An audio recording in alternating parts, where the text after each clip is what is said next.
Baik, di sini saya akan mencontohkan bagaimana mengisi form isian asesmen aplikasi untuk OPD-OPD yang ada di Provinsi Banten. Di sini saya pertama adalah kita ke menu atau sheet cover dulu.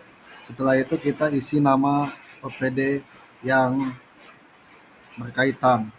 Misalkan di sini saya akan mencontohkan adalah RSUD Banten.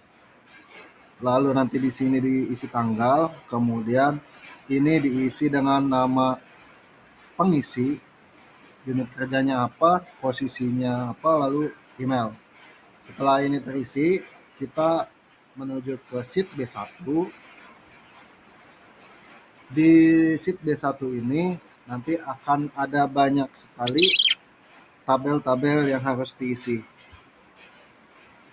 Kita langsung ke tabel sebelah kiri, ada nomor, lalu juga bisnis prosesnya apa dan layanannya apa. Saya contohkan di RSUD ini, misalkan terkait layanan. Di sini layanannya kita akan contohkan layanan pembangunan dan peningkatan kualitas keluarga. Nah, di layanan ini aplikasi yang dipakai oleh layanan ini apa saja? Misalkan HRS atau ada lagi SIM RS dan sebagainya. Jika semua sudah diisi, kita langsung lock dan merge. Nah, apabila ada banyak layanan, maka di sini diisi lagi layanan tersebut, kemudian diisi aplikasi yang dipakai di layanan tersebut. Setelah itu, isi tujuan aplikasi tersebut. Di contoh di atas seperti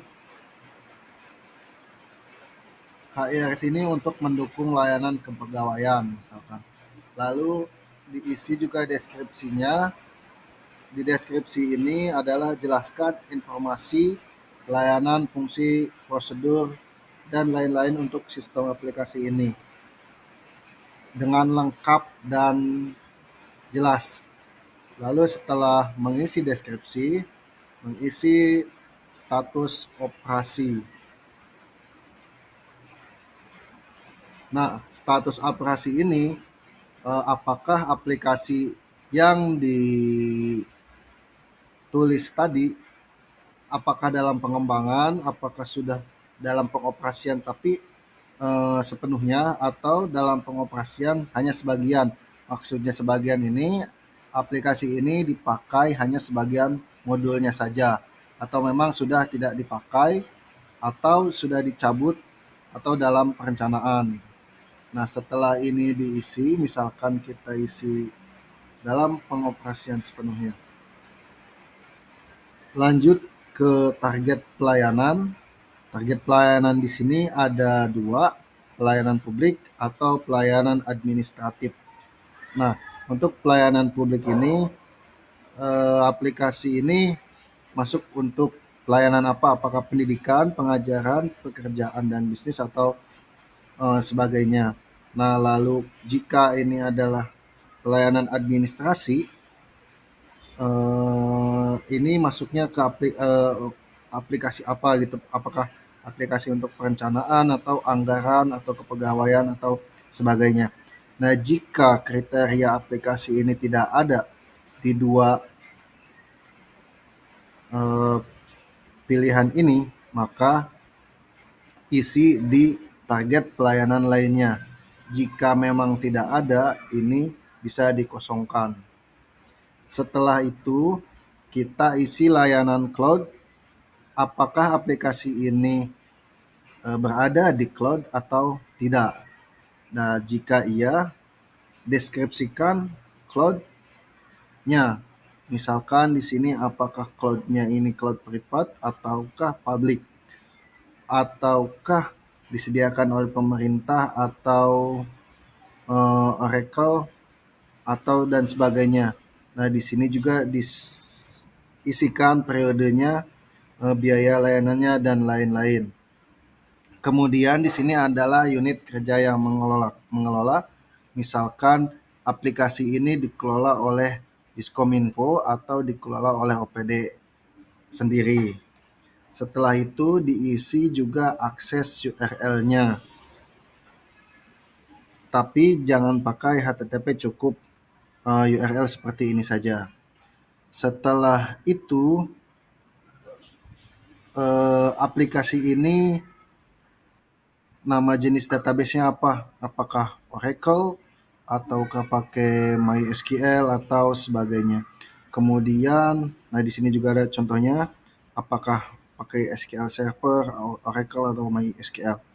Kemudian untuk nama file database juga dituliskan database-nya aplikasi ini, nama database-nya apa. Misalkan dia dipakai pakai dua database, makanya diisikan dengan dua database ini. Nah, setelah itu apakah aplikasi ini mempunyai hubungan dengan database lain. Nah, di sini jika memiliki hubungan maka ditulis nama database yang berhubungan dengan database lain tersebut. Kemudian jenis aksesnya juga kita isi.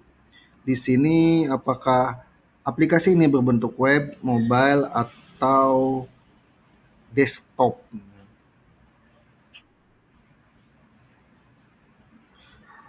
Di sini sudah tersedia formatnya, tinggal dipilih saja. Lalu setelah jenis akses, tahun pengembangan pertama ditulis dengan bulan dan tahunnya saja. Kemudian dengan bahasa pemrograman, apakah dikembangkan dengan bahasa VB.NET atau apa? Nah, di sini juga ada pilihannya. Jika memang tidak ada dalam pilihan ini, bisa diketik sesuai dengan bahasa yang dikembangkan. Kemudian apakah aplikasi ini dibuat dengan framework atau memang masih native.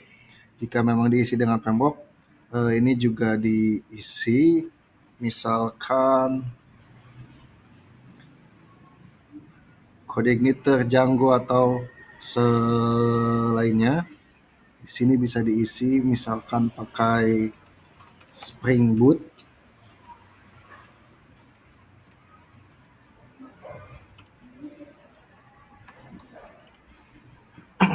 Nah, kemudian untuk cara membangunnya juga di sini ada pilihan apakah dibangun dengan pengembangan sendiri atau menggunakan source code lain, atau dengan pengembangan outsourcing atau menggunakan paket komersil. Kemudian biaya pengembangan sistem aplikasi ini berapa? Di sini juga ada keterangannya. Apabila cara membangunnya adalah pengembangan secara in-house, harap isi perkiraan biayanya saja. Jika dari outsource, maka masukkan perkiraan biaya, dan apabila Anda tidak tahu, bisa dimasukkan dengan angka 0. Kemudian di sini juga diisi pemilik source code-nya siapa, apakah internal atau memang menggunakan source code lain. Kemudian di sini juga diisi nama commercial package. Digunakan apabila seperti memakai Oracle ERP atau dikembangkan sendiri, maka dikosongkan saja.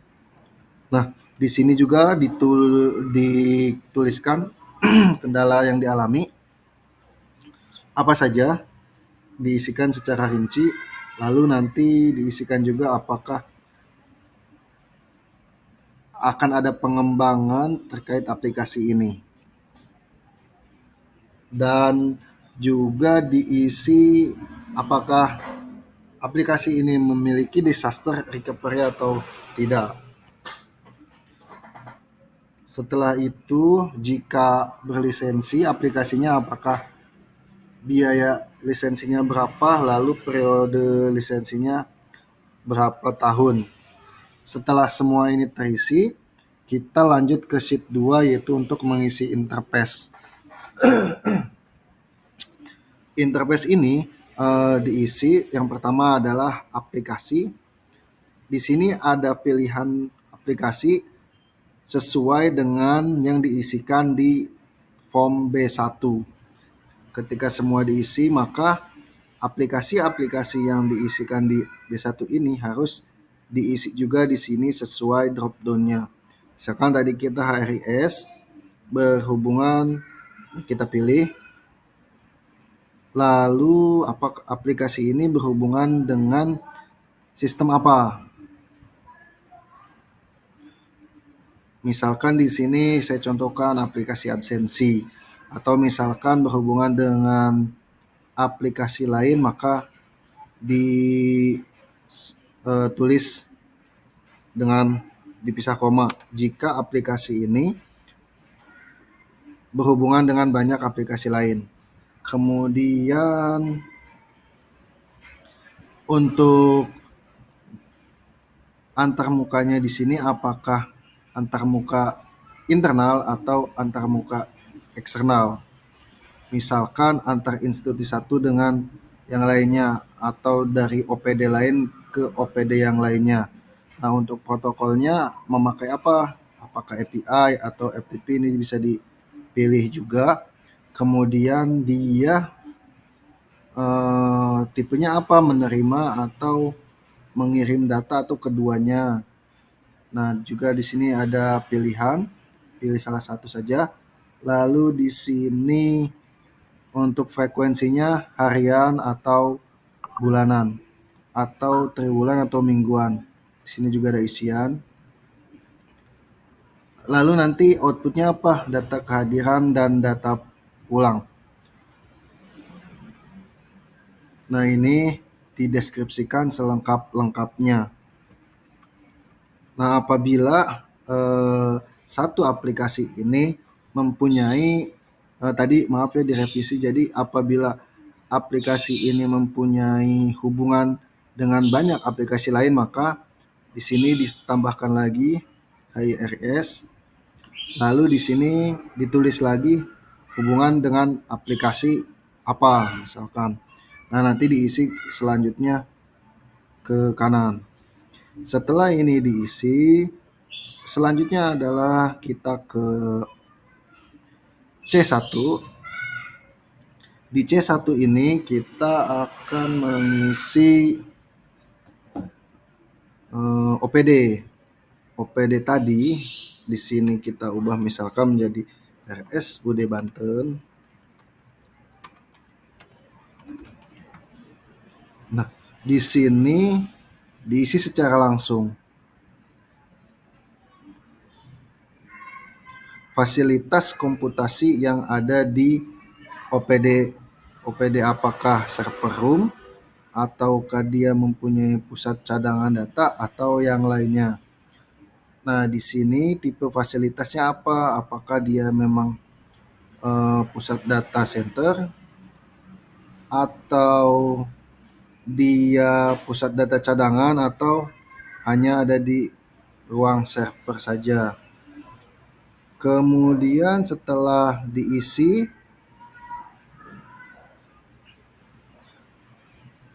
kita langsung ke security-nya. Nah, aplikasi ini berada di server apa, lalu IP address-nya berapa. Misalkan tadi HRIS ada di server ini, lalu dengan IP ini. Setelah itu kita lanjut ke security. Nah, di security ini kita akan mengisi pertama adalah OPD-nya, RSUD Banten. Nah, lalu setelah itu kita juga mengisi nama dari seluruh perangkat keamanan yang menunjang sistem aplikasi. misalkan di sini pakai Symantec. Lalu ini tipe perangkatnya apa Symantec ini, misalkan untuk malware protection. Nah, di sini diisikan info detailnya, kemudian nama mereknya, lalu kemudian status asetnya, apakah milik sendiri atau sewa, atau memang sudah tidak digunakan. Hardware ini harus diisi semua berdasarkan aset yang dimiliki oleh OPD di Provinsi Banten. Setelah kita mengisi ini, eh, ini sudah selesai, tinggal nanti dikirim ke kami. Mungkin itu. Terima kasih.